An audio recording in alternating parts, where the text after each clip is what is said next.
1 മണിക്കൂറെങ്കിലും ആയിക്കാണും കാത്തിരിക്കാൻ തുടങ്ങിയിട്ട്. ആറി തുടങ്ങിയ ചായ ഗിരി ഒറ്റ വലിക്ക് കുടിച്ചു തീർത്തു. രാവിലെ 9 മണിക്ക് വിലാസ് ഹോട്ടലിൽ വരാനാണ് പറഞ്ഞത്. ഇതിപ്പോൾ 10 വെറുതെ മനുഷ്യനെ മെനക്കെടുത്താനായിട്ട്. ഗിരിയുടെ ക്ഷമ നശിച്ചു തുടങ്ങി. 10 കാശ് കടയുന്ന പണിയാണെന്ന് പറഞ്ഞുകൊണ്ടാണ് ഇവിടെ വന്ന് കുത്തിയിരിക്കുന്നത്. ഇതിപ്പോൾ ചായയുടെ കാശ് കയ്യിന്ന് പോകുന്നാ തോന്നുന്നേ. കുറച്ചു നേരം ആയോടോ വന്നിട്ട്? ചോദ്യം കേട്ട് മുഖമുയർത്തിയ ഗിരി പ്രസന്നനായി. രവി, തോരപ്പൻ രവി, എവിടെയായിരുന്നട നീ? കാത്തിരുന്ന് കാലിന്റെ വേരിറങ്ങി. ഗിരി പരിഭവിച്ചു. ഒരുത്തന്റെ വായിൽ പെട്ടുപോയടെ. രവി കസേര വലിച്ചിട്ട് ഗിരിക്ക് അഭിമുഖമായിരുന്നു. ചേട്ടാ, 2 ചായയും കടിയും. രവി ഓർഡർ ചെയ്തു. എനിക്ക് വേണ്ട, ഞാനിപ്പോൾ കുടിച്ചതേ ഉള്ളൂ. പിന്നെ അതിൻ്റെ പൈസ നീ തന്നെ കൊടുത്തോണം. കാത്തിരുന്നതിൻ്റെ കൂലിയായിട്ട് കൂട്ടിയാൽ മതി. ഗിരി പറഞ്ഞു. കെറുവിക്കാതെ, ഞാൻ കൊടുക്കാം. രവി ഒന്ന് ചിരിച്ചു. പിന്നെ മഹാലക്ഷ്മി എപ്പോഴാ കയറി വരുന്നതെന്ന് പറയാൻ പറ്റില്ല. അല്പസ്വല്പമൊക്കെ കാത്തിരിക്കേണ്ടി വരും. നീ കാര്യം പറ, ഗിരി താല്പര്യത്തോടെ ചോദിച്ചു. പറയാം. രവി കസേര കുറച്ചുകൂടി അടുപ്പിച്ചിട്ടു. നീ കോടങ്കി പിന്നനെന്നൊരാളെ പറ്റി കേട്ടിട്ടുണ്ടോ? എന്തോന്ന് പേരടേത്? ഒരുമാതിരി പിച്ചക്കാരുടെ പേര് പോലെ. ഗിരി ഊറിച്ചിരിച്ചു. പിച്ചക്കാരൻ്റെ പേരാണെന്നൊക്കെ തോന്നും. ആള് വലിയ ഉള്ളിയാ. നീ ആ കോർട്ട് ജംഗ്ഷനിലെ കൊട്ടാരം പോലത്തെ വീട് കണ്ടിട്ടുണ്ടാ? രവി ചോദിച്ചു. ആ വെള്ള പെയിന്റ് അടിച്ച അത് തന്നെ. അത് അയാളുടെ വീടാണോ? ഗിരി വാ പൊളിച്ചിരുന്നു. പിന്നല്ലാതെ അവിടെയാണോ നമ്മുടെ പണി? ഗിരി ആകാംക്ഷയോട് ചോദിച്ചു. അങ്ങോട്ട് പോയാൽ മതി, മുട്ടാൻ പണി കിട്ടും. എടാ, അയാളാണ് പണി തരുന്നത്. ഓ, അപ്പം അയാളാണ് നമ്മുടെ ക്ലയന്റ്. ഗിരിക്ക് കാര്യം പിടികിട്ടി. അതെ, എന്താ പണി? ഗിരി ചോദിച്ചു. പണി നമ്മുടെ പണി തന്നെ, മോഷണം. വേറെന്തോന്ന്? നമുക്കെന്ത് തടയും? ഗിരി ആകാംക്ഷയോടെ ചോദിച്ചു. നീ വീട്ടിലേക്ക് വാ, കാണിച്ചു തരാം. രവി പറഞ്ഞു. അതെന്തേ, ഇയാൾ ഇപ്പം പറയൂലേ? ഇല്ല, അതൊരു സർപ്രൈസ്. രവി കണ്ണിറുക്കി. രവിയുടെ ബൈക്കിന്റെ പിന്നിലിരുന്ന് യാത്ര ചെയ്യുമ്പോൾ ഗിരി ചിന്തയിലായിരുന്നു. രവിയെ ഇത്രയും സന്തോഷിച്ച് കണ്ടിട്ടില്ല. കേട്ടിടത്തോളം നല്ല കോളാണെന്ന് തോന്നുന്നു. രവിയുമായി ചങ്ങാത്തം തുടങ്ങിയിട്ട് 1 വർഷമേ ആയിട്ടുള്ളൂ. ജയിലിൽ വെച്ചുള്ള പരിചയമാണ്. തൊഴിലറിയാവുന്നവൻ, എവിടെയും തുരന്നു കയറും. അങ്ങനെ അവൻ തോരപ്പൻ രവിയായി. ഒറ്റത്തടി. അതുകൊണ്ട് തന്നെ യാതൊരു ബാധ്യതകളുമില്ല. തനിക്കങ്ങനെയല്ല. വീട്ടിൽ അമ്മയും പെങ്ങളും ഉണ്ട്. ഡാ, വീടെത്തി. രവിയുടെ ശബ്ദം കേട്ട് ഗിരി ചിന്തയിൽ നിന്നുണർന്നു. വീട്ടിൽ കയറിയ 2 പേരും നേരെ ബെഡ്റൂമിലേക്ക് നടന്നു. ഞെട്ടാൻ തയ്യാറായിക്കോ. ഇതും പറഞ്ഞ് രവി കട്ടിലിന്റെ മെത്ത എടുത്തു മാറ്റി. ആ കാഴ്ച കണ്ട് ഗിരി അന്തം വിട്ടു നിന്നു. മെത്തയുടെ അടിയിൽ നിറയെ നോട്ടുകെട്ടുകൾ. ജീവിതത്തിൽ ആദ്യമായാണ് ഇത്രയും പണം ഒരുമിച്ച് കാണുന്നത്. ഡാ, ഇതെത്രയുണ്ട്? ഗിരി ഞെട്ടൽ മാറാതെ ചോദിച്ചു. ഇത് 50 ഉണ്ട്. എന്നുവെച്ചാ 50 ലക്ഷം. പക്ഷേ ഇത് അഡ്വാൻസ് മാത്രമാണ്. രവി ആവേശത്തോട് പറഞ്ഞു. അഡ്വാൻസ് മാത്രം ഇത്രയോ? ഗിരി ചോദിച്ചു. പണി കഴിഞ്ഞ 1.5 CR നമ്മുടെ കയ്യിൽ. അതായത് മൊത്തം 2 കോടി. 1 എനിക്കും 1 നിനക്കും. മറുപടി കേട്ട് ഗിരി തരിച്ചു നിന്നു. ഇത് മതി ജീവിതം സെറ്റിലാവാൻ. പെങ്ങളെ കെട്ടിച്ചൂട്ടാലും തനിക്കും അമ്മയ്ക്കും സുഖമായി ജീവിക്കാനുള്ള കാശുണ്ട്. മോഷണം എന്നേക്കുമായി ഉപേക്ഷിച്ച് ചെറിയ ബിസിനസ്സും എല്ലാം ചെയ്ത് ജീവിക്കാം. സന്തോഷിക്കേണ്ട കാര്യം തന്നെയാണ്. പക്ഷേ എന്തോ കുഴപ്പമുള്ളതുപോലെ. എന്തടേ, നിന്റെ ഞെട്ടലും അറിയില്ലേ? ഗിരിയുടെ ആലോചന കണ്ട് രവി ചോദിച്ചു. ഞാനൊരു സംശയം ചോദിക്കട്ടെ? ചോദിച്ചോ. ഇതാരെങ്കിലും കൊല്ലാനുള്ള കൊട്ടേഷനാണോ? അല്ലടേ, മോഷണം തന്നെ. രവി ഉറപ്പിച്ചു പറഞ്ഞു. ഇത്രയും രൂപയ്ക്കോ? ഹാ, അത് നമുക്ക് നോക്കേണ്ട കാര്യമുണ്ടോ? പൈസ കിട്ടിയാൽ പോരെ. അതല്ല രവി, ഒരാൾ ഇത്രയും പൈസ ചെലവാക്കണമെങ്കിൽ 2 കാരണങ്ങൾ കാണും. ഒന്നുകിൽ അതെന്തോ വളരെ വിലയുള്ള സാധനമാണ്, അല്ലെങ്കിൽ ഈ പണിയിൽ നല്ല റിസ്ക് ഉണ്ട്. ചിലപ്പോൾ ജീവൻ വെച്ചുള്ള കളിയായിരിക്കും. ഗിരി പറഞ്ഞത് കേട്ട് രവിയും ചിന്തയിലാണ്ടു. നീ പറഞ്ഞത് ശരിയാണ്. പക്ഷേ ഇത്രയും പണം നമുക്കിനി കണി കാണാൻ പോലും കിട്ടില്ല. ഈ പണി നമ്മൾ ചെയ്തില്ലെങ്കിൽ വേറെ ആണുങ്ങൾ ചെയ്യും. പൈസ അവന്മാരും ഉണ്ടോ? രവി ഗിരിയുടെ തോളിൽ കൈവച്ചു. കാശ് കൂടുതലാവുമ്പോൾ റിസ്ക്കും കൂടും. നമുക്കിതങ്ങ് എടുക്കാം. നീയും നിന്റെ കുടുംബവും ഞാനും രക്ഷപ്പെടും. പിന്നെ ഞാൻ തോരപ്പൻ രവിയും നീ താക്കോൽ ഗിരിയും ആയിരിക്കില്ല. പിന്നെ രവി മുതലാളിയും ഗിരി മുതലാളിയും. രവി ചിരിച്ചുകൊണ്ട് പറഞ്ഞു. ഗിരിയുടെ ഉള്ളിൽ പുതിയ സ്വപ്നങ്ങൾ നാമ്പിടാൻ തുടങ്ങി. അല്ലെങ്കിലും അതങ്ങനെയാണ്.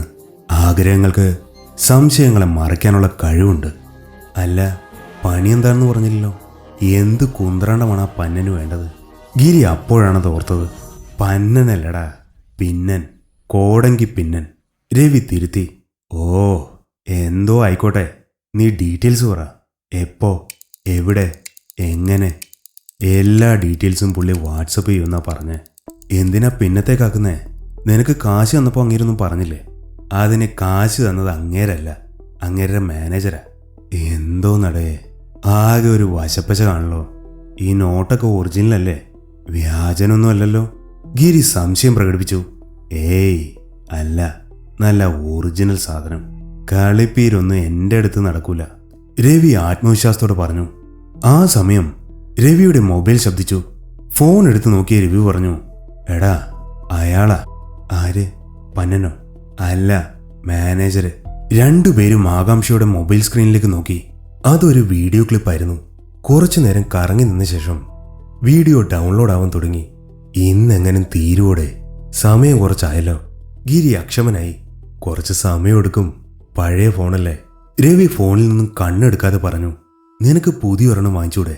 ഈ പാട്ട ഫോൺ മാറ്റി നല്ലതൊന്നും മേടിക്കേ. ആ, ഈ പണിയൊന്ന് കഴിയട്ടെ മോനെ, പിന്നെ നമ്മുടെ കയ്യിലെ ഫോണൊക്കെ വേറെ ലെവലായിരിക്കും. ഗിരി സിഗരറ്റിന് തീ കൊളുത്തി. അല്ല, എങ്ങനെയാളെ പരിചയപ്പെട്ടത്? നമ്മുടെ അമൃത ബാറിൽ വെച്ചുള്ള പരിചയം. ആള് പെട്ടെന്ന് കമ്പനിയായി. രവി പറഞ്ഞു. അങ്ങേരെന്തിനാ നേരിട്ട് പറയാതെ വാട്സപ്പിലൂടെ പറയുന്നത്? ഗിരി തന്റെ സംശയം ചോദിച്ചു. ആ, അറിയില്ല, ആളൊരു പ്രത്യേക ടൈപ്പാ. നമ്മൾ അപ്പം തിന്നാ പോരെ, കുഴിയുണ്ടല്ലോ. ഗിരി മറുപടിയായി ഒന്ന് മൂളിയതേയുള്ളൂ. മനസ്സിൽ എന്താണെന്നറിയാത്തൊരങ്കലാപ്പ്. പാടില്ല എന്ന് മനസ്സ് പറയുന്നു. ദാ ഡൗൺലോഡായി, രവി ആവേശത്തോട് പറഞ്ഞു. വീഡിയോ പ്ലേ ആയി തുടങ്ങി. കഷണ്ടി തലയുള്ളൊരു മനുഷ്യൻ സ്ക്രീനിൽ പ്രത്യക്ഷപ്പെട്ടു. ഇതാ കക്ഷി, രവി പറഞ്ഞു. സ്ക്രീനിലെ മനുഷ്യൻ സംസാരിച്ചു തുടങ്ങി. Cloud9 കോംപ്ലക്സ് എന്ന ബിൽഡിംഗിലെ ഗ്രൗണ്ട് ഫ്ലോറിലാണ് നിങ്ങളുടെ ജോലി. ഈ ബിൽഡിങ്ങിന്റെ ഫ്ലോർ പ്ലാനും ലൊക്കേഷനും ഇപ്പോൾ അയച്ചു തരാം. മെയിൻ ഡോറിന്റെ പൂട്ട് വിളിക്കേണ്ടി വരും. മറ്റു മുറികൾ പൂട്ടിയിട്ടില്ല. അവിടെ 6-ാം നമ്പർ മുറിയുടെ വാതിലിന്റെ നേരെ ഉള്ളിൽ കാണുന്ന 3-ാമത്തെ ടൈൽ ഇളക്കി മാറ്റിയ ഒരു ചെറിയ മരപ്പെട്ടി കാണും. അതിനുള്ളിലെ സാധനങ്ങൾ ഞങ്ങൾക്ക് കൈമാറിയ 1.5 കോടി നിങ്ങളുടെ കയ്യിലെത്തും. പിന്നെ വരുന്ന ബുധനാഴ്ചയാണ് ജോലി തുടങ്ങേണ്ടത്. രാത്രി 11:30 ശേഷം മാത്രമേ പെട്ടി തുറക്കാവൂ. ആ സമയത്ത് അവിടെ സെക്യൂരിറ്റി ഉണ്ടാവില്ല. ഇനി ചോദ്യങ്ങളില്ല. ഇതിനെല്ലാം സമ്മതമാണെങ്കിൽ ഓക്കെ എന്ന് റിപ്ലൈ അയക്കണം, ഇല്ലെങ്കിൽ നോ എന്നും. Good bye. വീഡിയോ സ്റ്റോപ്പായി. യാതൊരു മുഖവരിയുമില്ലാത്ത സംഭാഷണം കേട്ട് ഗിരി അന്തം വിട്ടു നിന്നു. മുഖത്ത് യാതൊരു വികാരവുമില്ലാതെ യന്ത്ര മനുഷ്യനെ പോലെയാണ് അയാൾ സംസാരിച്ചത്. അയാൾ ഒരിക്കൽ പോലും കണ്ണ് ചിമ്മിയില്ലെന്ന കാര്യവും ഗിരി ശ്രദ്ധിച്ചു. എന്തോന്നറിയത്, ഒരുമാതിരി വാർത്ത വായിക്കുന്ന പോലെ. ഗിരി ചോദിച്ചു. ഞാൻ പറഞ്ഞില്ല അയാളൊരു പ്രത്യേക ടൈപ്പാണെന്ന്. കാര്യങ്ങൾ നേരെ അങ്ങ് പറയും. രവി പറഞ്ഞു. എടാ, എനിക്കെന്തോ പേടി തോന്നുന്നു. വല്ലതും സംഭവിച്ചാ? ഒന്നും സംഭവിക്കില്ല. ഇത് ചീള് കേസല്ലേ, ഒരു 10 മിനിറ്റ് നേരത്തെ കാര്യം. അത് കഴിഞ്ഞാൽ നമ്മുടെ ലൈഫ് സെറ്റിലായി. പിന്നെ ഞാൻ കൂടെയില്ലേ, എല്ലാത്തിനും നിഴല് പോലെ ഞാനും ഉണ്ടാവും. രവി ഉറപ്പ് നൽകി. രവിയുടെ മൊബൈൽ വീണ്ടും ശബ്ദിച്ചു. ഒരു PDF ഫയലും ഗൂഗിൾ മാപ്പ് ലൊക്കേഷനും വാട്സാപ്പിലെത്തി. രവി ഫയൽ ഓപ്പൺ ചെയ്തു. കെട്ടിടത്തിന്റെ പ്ലാൻ സ്ക്രീനിൽ തെളിഞ്ഞു. ഓരോ മുറിക്കും ഓരോ നമ്പർ മാർക്ക് ചെയ്തിട്ടുണ്ട്. 6 എന്നെഴുതിയ നമ്പറിലേക്ക് രവി സൂം ചെയ്തു. ഇവിടെയാണ് നമ്മുടെ പണി, രവി പറഞ്ഞു. ഇത് മെയിൻ ഡോറ്. മെയിൻ ഡോറിൽ നിന്നും 6-ാം നമ്പർ മുറിയിലേക്ക് പോകാനുള്ള സമയം ഗിരി കണക്കുകൂട്ടി. കൂടിപ്പോയാൽ 30 സെക്കൻഡ്. അങ്ങോട്ടും ഇങ്ങോട്ടും കൂടി 1 മിനിറ്റ്. ടൈല് പൊളിക്കാൻ ഒരു 10 മിനിറ്റ് കണക്കാക്കാം. എല്ലാം കൂടി 11 മിനിറ്റ്. കുറച്ചു നേരം പ്ലാൻ നോക്കി അവര് പദ്ധതികൾ ആസൂത്രണം ചെയ്തു. പിന്നീട് ലൊക്കേഷൻ ഓപ്പൺ ചെയ്തു. സിറ്റിയിൽ നിന്നും 10-30 കിലോമീറ്റർ പുറത്താണ് ബിൽഡിംഗ് സ്ഥിതി ചെയ്യുന്നത്. മേലൂർ എന്ന സ്ഥലത്ത് നിന്നും കുറെ ഉള്ളിലേക്ക് പോകണം. ഏതോ ഗുദാമിലെ സ്ഥലം. ഞാൻ ഈ ഏരിയയിലൊന്നും പണിക്ക് പോയിട്ടില്ല, ഗിരി പറഞ്ഞു.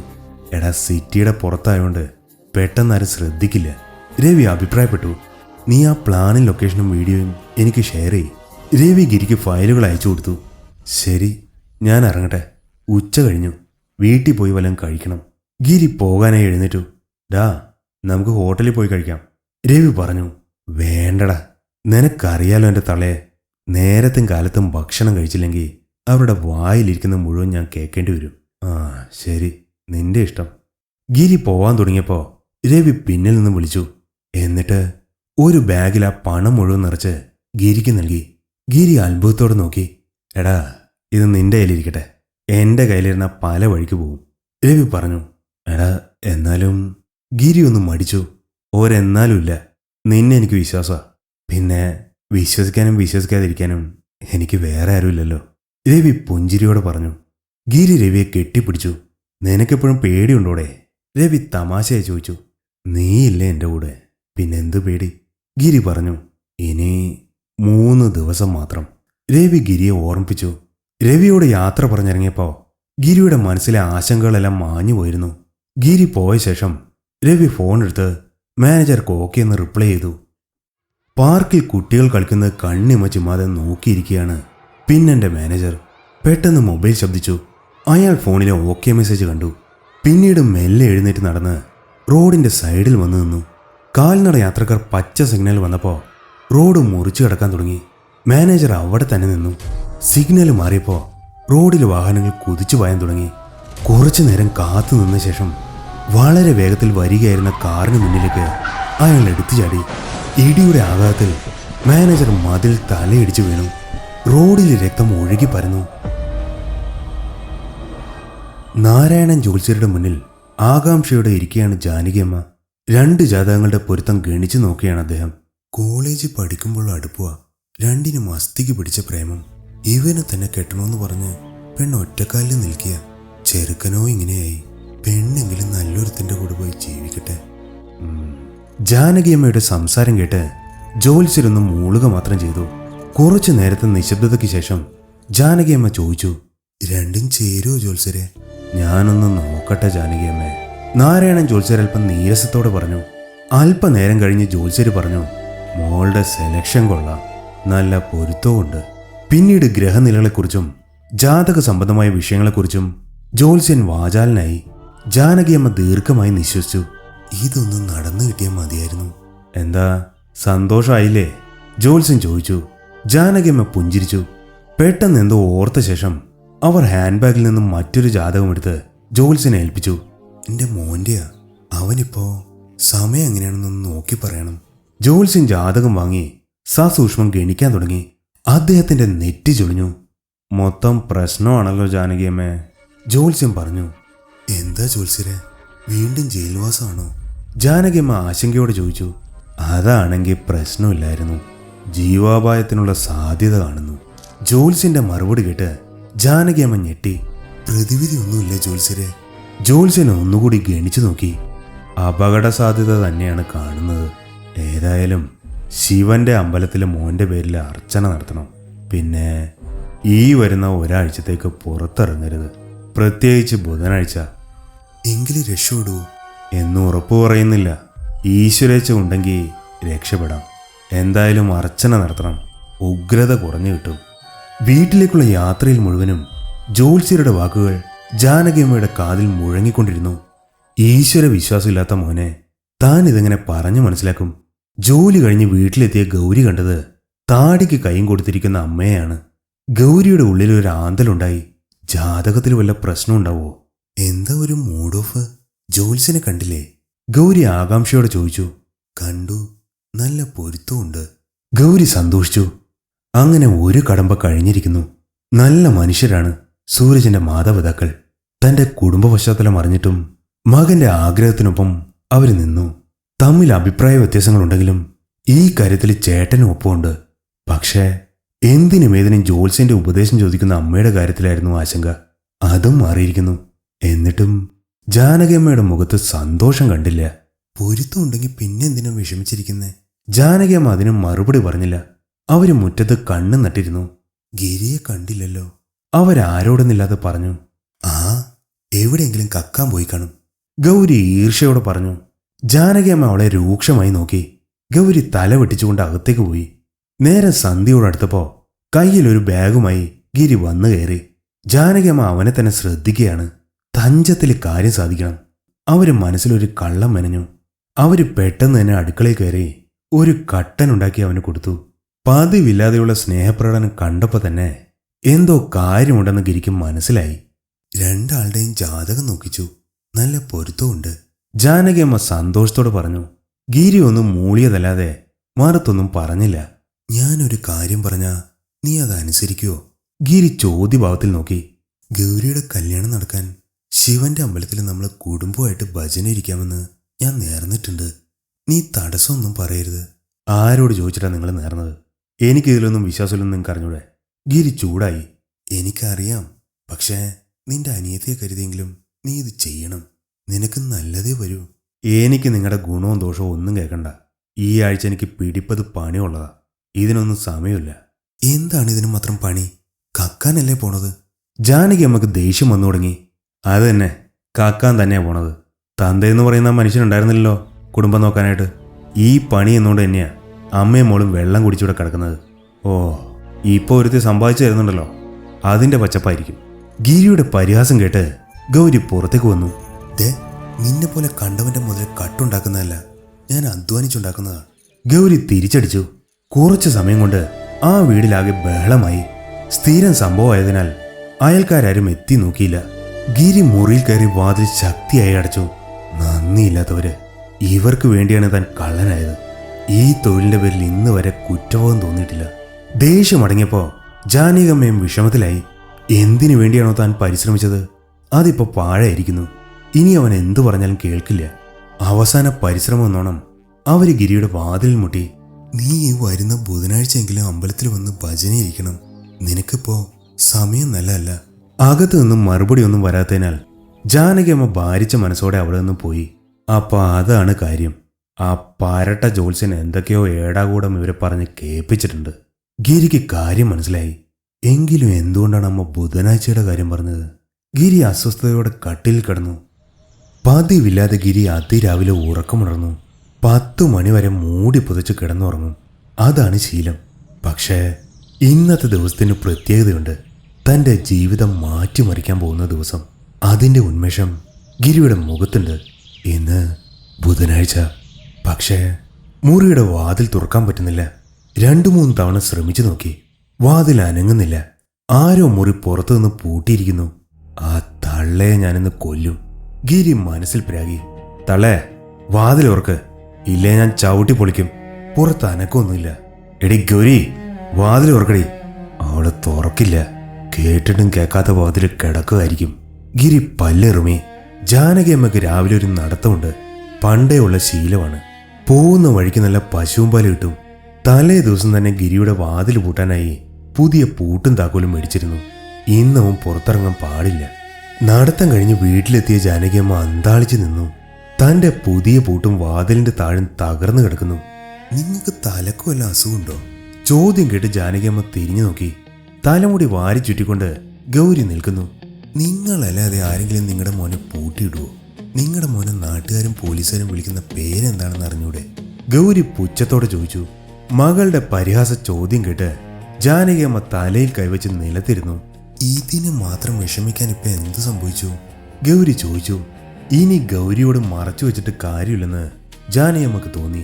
ജോത്സ്യം പറഞ്ഞ കാര്യങ്ങൾ ജാനകിയമ്മ ഗൗരിയോട് പറഞ്ഞു. ഓഹോ, ഇതാണോ കാര്യം? എവിടെ വീണാലും 4 കാലിൽ നിൽക്കുന്ന ഇനമാ നിങ്ങളുടെ മോൻ. ആ ജോത്സ്യന് തെറ്റിയതാവും. ഗൗരി ആശ്വസിപ്പിക്കാൻ ശ്രമിച്ചു. അങ്ങനെയല്ല മോളെ, ഇന്ന് ബുധനാഴ്ചയാണ്. അവന്റെ സമയം ഒട്ടും ശരിയല്ല. ഓ പിന്നെ, ഒരു ജ്യോതിഷി വന്നിരിക്കണു. നിങ്ങൾ വല്ലതും ഉണ്ടാക്കാൻ നോക്ക്. എനിക്ക് ഓഫീസിൽ സമയത്തിനെത്തണം. ഭാരിച്ച ഹൃദയത്തോടെ ജാനകിയമ്മ അടുക്കളയിലേക്ക് പോയി. പുറമെ കാണിച്ചില്ലെങ്കിലും ഗൗരിയുടെ മനസ്സിലും ആശങ്കയുടെ കാർമേയങ്ങൾ ഉരുണ്ടുകൂടി. ഓർമ്മ വെച്ച കാലം മുതൽക്ക് തന്നെ പിരിമുറുക്കം നിറഞ്ഞ ജീവിതമായിരുന്നു ഗൗരിയുടേത്. കള്ളന്റെ സഹോദരി എന്ന സംബോധന ഒളിഞ്ഞും തെളിഞ്ഞും പലരും തനിക്ക് ചാർത്തി തന്നിട്ടുണ്ട്. എല്ലാത്തിനും കാരണം തന്തയെന്ന് പറയുന്ന ആ മനുഷ്യനാണ്. ജീവിതത്തിൽ ഒരിക്കൽ പോലും ഗൗരി അച്ഛനെ കണ്ടിട്ടില്ല. ഒരിക്കൽ ഗിരിയോട് ചോദിച്ചിട്ടുണ്ട് അച്ഛനെ പറ്റി. പക്ഷേ ഗിരിയും കണ്ടിട്ടില്ല സ്വന്തം പിതാവിനെ. രാത്രിയിൽ ഇരുളിന്റെ മറവിൽ വന്നു പോകുന്ന ഒരു നിഴൽ രൂപം. അതാണ് ഗിരിയുടെ ഓർമ്മയിലെ അച്ഛൻ. ഒരിക്കൽ ഇതും പറഞ്ഞ് ജാനകിയുമായി വഴക്കുണ്ടാക്കിയിട്ടുണ്ട് രണ്ടാളും. മരിച്ചുപോയെന്നല്ലാതെ മറ്റൊന്നും ജാനകിയമ്മ വിട്ടു പറഞ്ഞിട്ടില്ല. സ്വന്തം ഇഷ്ടപ്രകാരം കല്യാണം കഴിച്ചതിനാൽ ജാനകിയമ്മയുടെ ബന്ധുക്കളും അവരെ കൈയൊഴിഞ്ഞു. പോലീസുകാരും അല്ലാത്തവരും ഗിരിയെ അന്വേഷിച്ച് സമയത്തും അസമയത്തും ഒക്കെ വീട്ടിൽ വരാറുണ്ട്. മിക്കപ്പോഴും താനും അമ്മയും മാത്രമേ വീട്ടിലുണ്ടാവൂ. തുറിച്ച് നോട്ടങ്ങളും അസൂയിലെ ചുവയുള്ള വാക്കുകളും കേൾക്കേണ്ടി വന്നിട്ടുണ്ട്. ഇക്കാരണങ്ങൾ കൊണ്ട് തന്നെ ഗൗരി ഗിരിയോട് മിണ്ടാറില്ല. അഥവാ മിണ്ടിയാൽ തന്നെ അത് അവസാനിക്കുന്നത് വഴക്കിലായിരിക്കും. ഗൗരി അസ്വസ്ഥതയോടെ പുറത്തേക്ക് നോക്കി. ആകാശം അവളുടെ മനസ്സുപോലെ തന്നെ കാർമേഘങ്ങൾ കൊണ്ട് മൂടിയിരിക്കുന്നു. ചെറിയ ചാറ്റൽ മഴയുണ്ട്, കൂടെ അത്ര സുഖകരമല്ലാത്തൊരു കാറ്റും. വർക്ക്ഷോപ്പിൽ തിരക്കിട്ട പണിയിലായിരുന്ന ജേസൺ പുറത്തെ ആളനക്കം കേട്ട് തല ഉയർത്തി നോക്കി.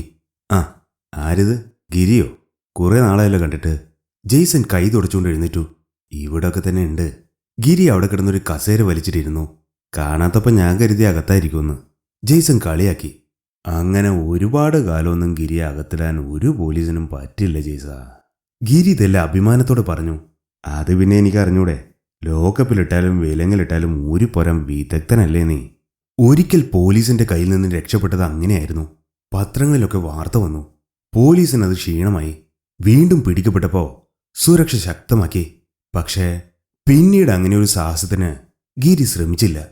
പോലീസിനെ കൂടുതൽ വെറുപ്പിച്ച ചിലപ്പോൾ പണി കിട്ടും. ജെയ്സ, എനിക്കൊരു ഹാക്സോ വേണം, പിന്നെ കുറച്ച് ഹാക്സോ ബ്ലേഡും. ഗിരി കാര്യത്തിലേക്ക് കടന്നു. എന്തോ കോളത്തിട്ടുണ്ടല്ലോ, ജെയ്സൺ പറഞ്ഞു. ആ ഉണ്ട്, പരിപാടി വിജയിച്ച അതിന്റെ ഗുണം നിനക്കും കിട്ടും. ഗിരി ചെറു ചിരിയോടെ പറഞ്ഞു. Workshop മെക്കാനിക്കായിരുന്നു Jason. ഗിരിയുമായുള്ള സൗഹൃദം ജെയ്സന്റെ ജീവിതത്തിൽ വഴിത്തിരിവായിരുന്നു. ഗിരിയുടെ സഹായത്തോടെയാണ് സ്വന്തമായി വർക്ക്ഷോപ്പ് തുടങ്ങാൻ കഴിഞ്ഞത്. ഗിരിക്ക് ആവശ്യമുള്ള ടൂൾസ് നൽകുന്നത് ജെയ്സനാണ്.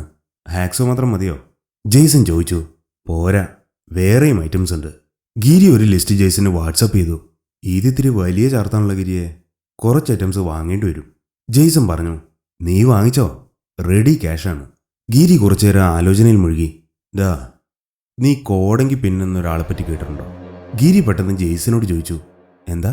ജെയ്സന് മനസ്സിലായില്ല. കോടങ്കി പിന്നൻ. ഗിരി വീണ്ടും ആവർത്തിച്ചു. എന്തിട്ട് പേരാണോ ഇത്? ആരയാള്? ജെയ്സൺ ചിരിയോടെ ചോദിച്ചു. ആ, ഒന്നുമില്ല. ഗിരി ഒഴിഞ്ഞു മാറി. ജെയ്സൺ പിന്നീടൊന്നും ചോദിക്കാനും പോയില്ല. സാധനങ്ങൾ വാങ്ങി മടങ്ങുമ്പോൾ ഒരു ഫോൺ കോൾ. രവിയാണ്. എല്ലാം റെഡിയല്ലേ? രവി ചോദിച്ചു. എല്ലാം സെറ്റാക്കിയിട്ടുണ്ട്. എങ്കിൽ വൈകുന്നേരം 7 മണിക്ക് ബസ് സ്റ്റാൻഡിൽ വെച്ച് കാണാം. അപ്പോൾ നീ വണ്ടി എടുക്കുന്നില്ലേ? ഇല്ലടേ, വണ്ടിക്ക് ചെറിയ പണിയായി കിടക്കുക. എന്നാ പിന്നെ നമ്മുടെ ജെയ്സനെ ഏൽപ്പിച്ചാൽ പോരായിരുന്നോ? ഓ, അതിനൊന്നും ഇനി സമയമില്ല. നമുക്ക് ആനവണ്ടി പോവാം. ഓക്കെ, എന്നാൽ വൈകുന്നേരം കാണാം. കാണാം. ഇന്ന് നമ്മുടെ നല്ല സമയം തുടങ്ങാൻ പോകുന്നു. അങ്ങേ തലക്കൽ ഫോൺ കട്ടായി. ഇന്നെന്തായാലും വീട്ടിലേക്ക് പോകണ്ട. കാര്യം നടന്ന ശേഷം വീട്ടിലേക്ക് പോയാൽ മതി. ഇനി മുതൽ തനിക്ക് രാജയോഗമാണ്. ഭാവിയെക്കുറിച്ചുള്ള ശുഭപ്രതീക്ഷയോടെ ഗിരി ആകാശത്തേക്ക് നോക്കി. അവിടെ കാർമേഘങ്ങൾ കൂടുകൂട്ടിയിരിക്കുന്നു. ചെറിയൊരു ചാറ്റൽ മഴ ആരംഭിച്ചു. അടുത്ത് കണ്ട കടത്തണയിലേക്ക് ഗിരി ഓടിക്കയറി. പെട്ടെന്ന് തണുത്തൊരു കാറ്റ് വീശാൻ തുടങ്ങി. അപ്പോ എന്തുകൊണ്ടോ ഗൗരിയെപ്പറ്റി ഗിരി ഓർത്തു. ബസ് സ്റ്റാൻഡിൽ നല്ല രീതിയിൽ തിരക്കുണ്ടായിരുന്നു. എല്ലാവരും കൂടണയാനുള്ള തത്രപ്പാടിലായിരുന്നു. 6:45 ഗിരി സ്ഥലത്തെത്തി. ബസ് സ്റ്റാൻഡിൽ വെറുതെ ചുറ്റി തിരിഞ്ഞു. രവി എത്തിയിട്ടില്ല. തമ്പി, നീട്ടിയുള്ള വിളി കേട്ട് ഗിരി തിരിഞ്ഞു നോക്കി. ഒരു കാവ്യ വസ്ത്രധാരി, നെറ്റി ഭസ്മക്കുറി കൊണ്ട് നിറഞ്ഞിരിക്കുന്നു. തോളിൽ മാറാപ്പുണ്ട്, തീക്ഷ്ണമായ കണ്ണുകൾ. ഒന്നുമില്ല, പോയെ ഗിരി പറഞ്ഞു. നാം പിച്ച കേട്ട് വരലേ തമ്പി, അയാൾ പറഞ്ഞു. പിന്നെ ഒരു വിഷയം ചൊല്ലിട്ട് പോലാംതാ വന്നേ. ഒന്ന് വേഗം പറഞ്ഞിട്ട് പോയേ, എനിക്ക് വേറെ പണിയുള്ളത്. ഗിരി അക്ഷമയോടെ പറഞ്ഞു. ഇടയ്ക്കിടെ രവി വരുന്നുണ്ടോ എന്ന് ഗിരി നോക്കുന്നുണ്ട്. അമ്മാവോടെ പേച്ച് കേൾക്കണം, ജാഗ്രതയായിരുങ്ക, അയാൾ പറഞ്ഞു. എന്തോ പറയാനായി തിരിഞ്ഞ ഗിരിയുടെ നെറ്റിയിൽ അയാൾ തള്ളവരൽ കൊണ്ട് സ്പർശിച്ചു. ശരീരത്തിൽ കൂടി വൈദ്യുതി പ്രവഹിക്കുന്ന പോലെ തോന്നി ഗിരിക്ക്.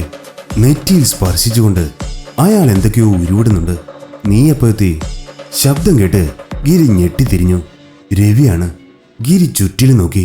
ആ ഭിക്ഷക്കാരനെ കാണാനില്ല. അയാൾ എവിടെ പോയി? തന്റെ കണ്ണോട്ടത്തു നിന്നും അയാൾക്ക് ഇത്ര പെട്ടെന്ന് മറയാൻ കഴിയില്ല. ഇനി എല്ലാം തന്റെ തോന്നലാണോ?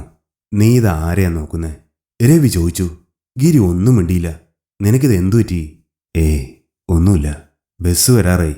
അല്പസമയം കഴിഞ്ഞപ്പോൾ മേലൂര് പോകാനുള്ള ബസ് സ്റ്റാൻഡിലേക്ക് വന്നു.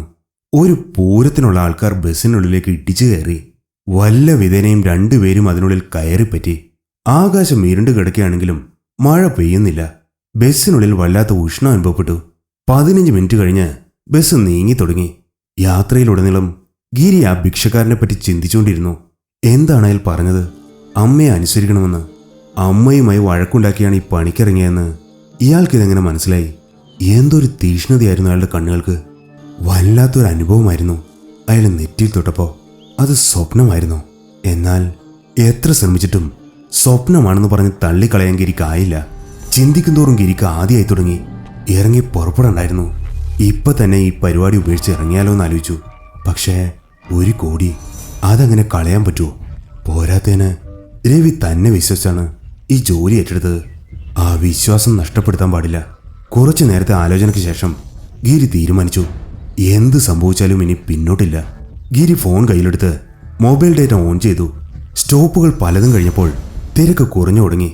ഗിരിക്ക് മുൻപിലായൊരു സീറ്റ് കിട്ടി. പിറകിലൊരു സീറ്റിൽ രവിയും ഇരിപ്പുറപ്പിച്ചു. തിരക്ക് കുറഞ്ഞെങ്കിലും ബസ്സിന്റെ വേഗതയ്ക്ക് മാറ്റം ഉണ്ടായില്ല. റോഡിലൂടെ ആ വയസ്സൻ ബസ് ചുമച്ച് കുറച്ച് മെല്ലെ മെല്ലെ നീങ്ങി. ബസ്സിൽ 4-5 ആളുകൾ മാത്രമായപ്പോൾ രവി ഗിരിയുടെ അടുക്കൽ വന്നിരുന്നു. ഇത് എന്നെങ്കിലും എത്തോടെ? ഗിരി അക്ഷമയോട് ചോദിച്ചു. സമയം 8 മണി കഴിഞ്ഞിരിക്കുന്നു. ഇനി 2 സ്റ്റോപ്പും കൂടി, രവി പറഞ്ഞു. മേലൂരെത്തിയപ്പോൾ 8:30 കഴിഞ്ഞിരുന്നു. ബസ് ജംഗ്ഷനിൽ നിർത്തി. നഗരത്തിന്റെ കൈയെത്താത്തൊരു പ്രദേശമായിരുന്നു മേലൂർ. ജംഗ്ഷനിൽ 4-5 കടകൾ മാത്രമേ ഉള്ളൂ. കടകളൊക്കെ അടക്കാറായി. ഗിരി അടക്കാറായ ഒരു പെട്ടിക്കടയുടെ മുന്നിലെത്തി. ചേട്ടാ, 2 ഗോൾഡ്. കടക്കാരൻ്റെ മുഖത്ത് നീരസം. അയാൾ സിഗരറ്റ് എടുത്തു കൊടുത്തു. ഗിരി സിഗരറ്റിന് തീ കൊടുത്തു. കടക്കാരൻ്റെ മുഖത്തിപ്പോൾ നീരസമില്ല. നിങ്ങൾ എവിടെന്നാ? അയാൾ കൗതുകത്തോട് ചോദിച്ചു. സീറ്റിന്ന്. ഗിരി അലക്ഷ്യമായി മറുപടി പറഞ്ഞു. ഇവിടെ ആരെ കാണാൻ വന്നതാ? ഗിരി അതിന് മറുപടി പറഞ്ഞില്ല.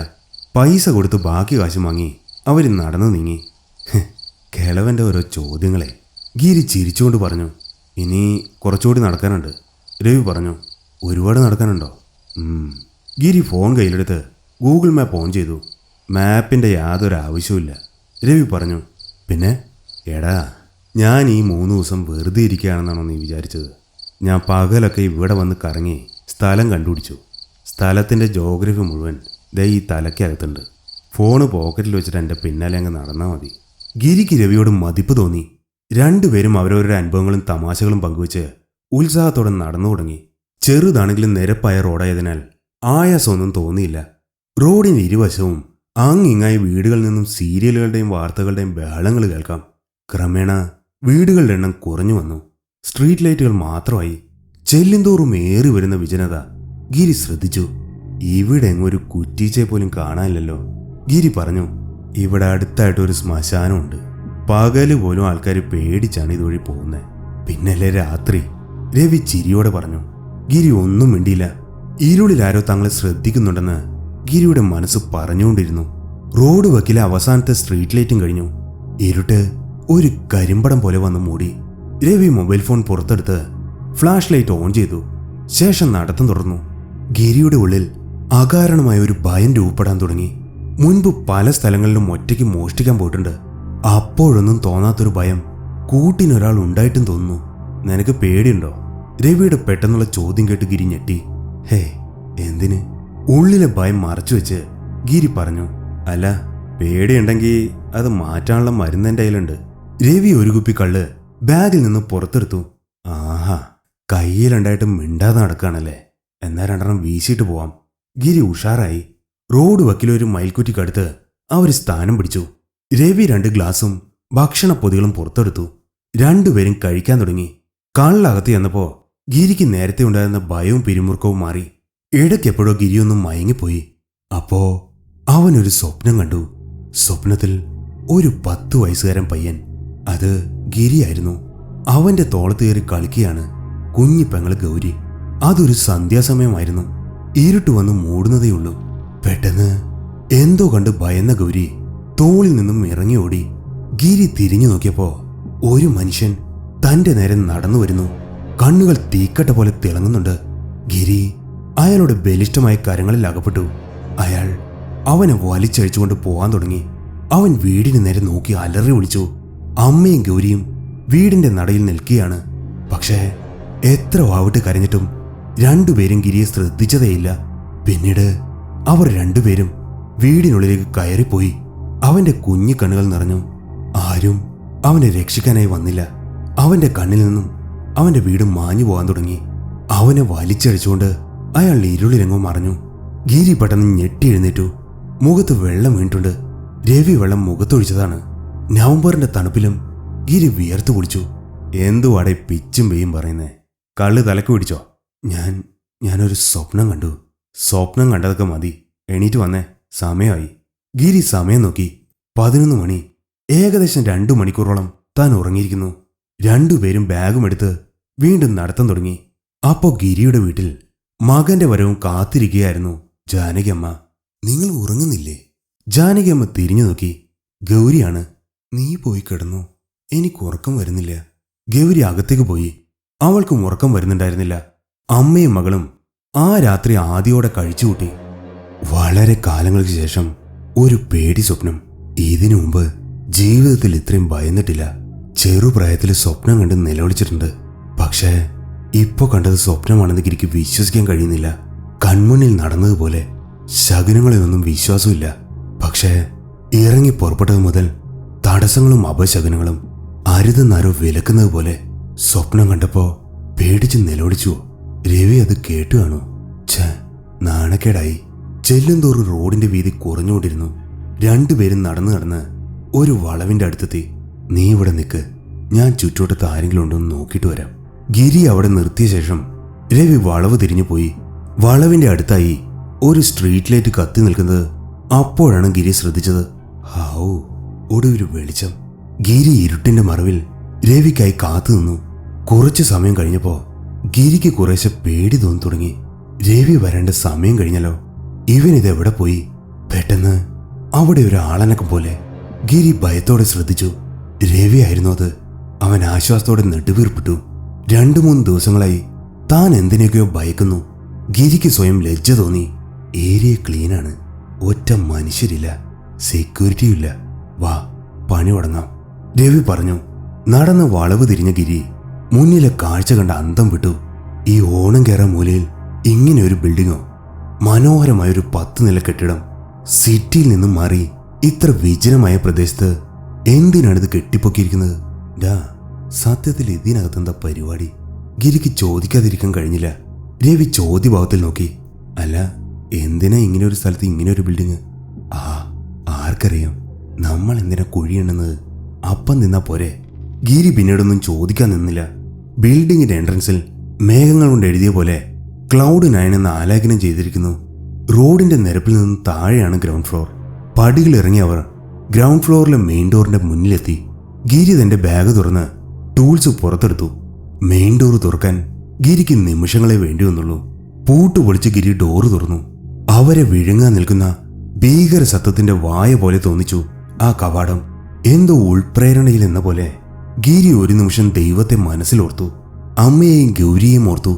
ഒരു നിരീശ്വരവാദിയുടെ പ്രാർത്ഥന. ഗിരി ഉള്ളിലേക്ക് കയറി. പിന്നാലെ രവിയും.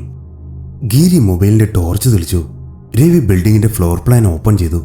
6-ാം നമ്പർ മുറി ലക്ഷ്യമാക്കി അവർ നടക്കാൻ തുടങ്ങി. വാതിലുകളെല്ലാം ഗ്ലാസ് പാനലായിരുന്നു.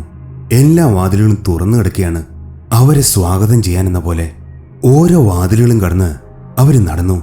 അവർ കടന്നുപോയപ്പോ ആ വാതിലുകൾ ഓരോന്നും ശബ്ദമുണ്ടാക്കാതെ മെല്ലെ അടഞ്ഞു. പെട്ടെന്ന് പിന്നിൽ നിന്നും ഒരു അലർച്ച കേട്ട് ഗിരി ഞെട്ടി തിരിഞ്ഞു. രവിയാണ്. കൈത്തണ്ടയിൽ നിന്ന് രക്തം വാർന്നൊഴുകുന്നു.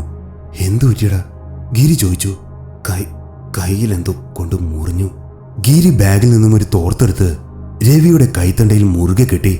എന്നിട്ട് ചുറ്റിലും ടോർച്ചടിച്ചു നോക്കി. മൂർച്ചയുള്ള ഒന്നും അവിടെ ഇങ്ങ് കണ്ടില്ല. എടാ, എനിക്കെന്തോ വല്ലാത്ത പേടി തോന്നുന്നു. ഒന്നും അത്ര പന്തിയല്ല. നമുക്ക് തിരിച്ചു പോയാലോ? ഇത്തവണ ഗിരി ഭയം മറച്ചു വെച്ചില്ല. നമ്മളിവിടെ വന്നത് വെറും കൈയോടെ പോവാനല്ല. ഇനി ഇതുപോലൊരു ചാൻസ് നമുക്ക് കിട്ടില്ല ഗിരി. നീ എൻ്റെ കൂടെ ഉണ്ടാവണം. രവിയുടെ വാക്കുകൾ കേട്ട് ഗിരി വികാരഭരിതനായി. ഞാനുണ്ട് നിന്റെ ഒപ്പം. എന്തിനും വാ, സമയം കളയാനില്ല. ഒടുവിൽ അവർ 6-ാം നമ്പർ മുറിയിലെത്തി. ഗിരി മൊബൈൽ വെളിച്ചത്തിൽ ചുറ്റും കണ്ണോടിച്ചു. പേരിന് പോലും ഒരു ജനാലയില്ല. അവൻ മൊബൈലിൽ സമയം നോക്കി. സമയം 11:20. 1, 2, 3. മൂന്നാമത്തെ ടൈൽ. ഗിരി പിക്കാക്സ് കയ്യിലെടുത്ത് തറയോട് പൊളിക്കാൻ തുടങ്ങി. കുറച്ച് കുഴിച്ചു കഴിഞ്ഞപ്പോൾ തന്നെ പിക്കാക്സ് എന്തിലോ തട്ടി. ഗിരി മണ്ണ് മാറ്റി നോക്കി. ചതുരത്തിലുള്ള ഒരു മരപ്പെട്ടി. കാണാൻ വലിയ പ്രത്യേകതകളൊന്നുമില്ല. പെട്ടി തുറക്കാൻ ഒരു ചെറിയ കൊളുത്തുണ്ട്. ഗിരി അതെടുക്കാനായി കുനിഞ്ഞപ്പോ രവി അവനെ തടുത്തു. സമയമായിട്ടില്ല, 11:30 ആകാൻ ഇനിയും സമയമുണ്ട്. ഗിരി അപ്പൊ സമയം നോക്കി. സമയം 11:28. ഓ പിന്നെ ആ പന്നനോടില്ലല്ലോ. ഇപ്പൊ തുറന്ന എന്താ പ്രശ്നം? ഗിരി ചോദിച്ചു. സമയമായിട്ടില്ല, രവി വീണ്ടും പറഞ്ഞു. ഗിരി കാത്തിരുന്നു. നിമിഷങ്ങൾ യുഗങ്ങൾ പോലെ തോന്നി. ആ ഇനി തുറന്നു, രവി പറഞ്ഞു.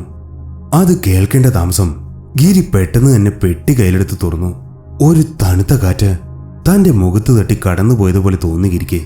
അവൻ പെട്ടിയുടെ ഉള്ളിൽ മൊബൈൽ ടോർച്ചടിച്ച് നോക്കി. അതിലൊന്നുമില്ലായിരുന്നു. എടാ, ഇതിനകത്ത് ഒന്നുമില്ലല്ലോ. ഗിരി പെട്ടിക്കുള്ളിൽ നോക്കിക്കൊണ്ട് രവിയോടായി പറഞ്ഞു. പക്ഷേ മറുപടി ഒന്നും ഉണ്ടായില്ല.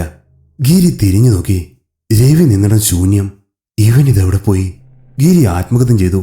ചുറ്റും ടോർച്ചടിച്ച് നോക്കി. ഇല്ല, രവിയെ കാണാനില്ല. രവി, ഗിരി ഉച്ചത്തിൽ വിളിച്ചു. മറുപടിയില്ല. ഗിരി മുറിയുടെ വാതിലിനടുത്തെത്തി. ഇത് തുറന്നിരുന്നതാണല്ലോ. ഗിരി വാതിൽ തുറക്കാൻ ശ്രമിച്ചു. പറ്റുന്നില്ല.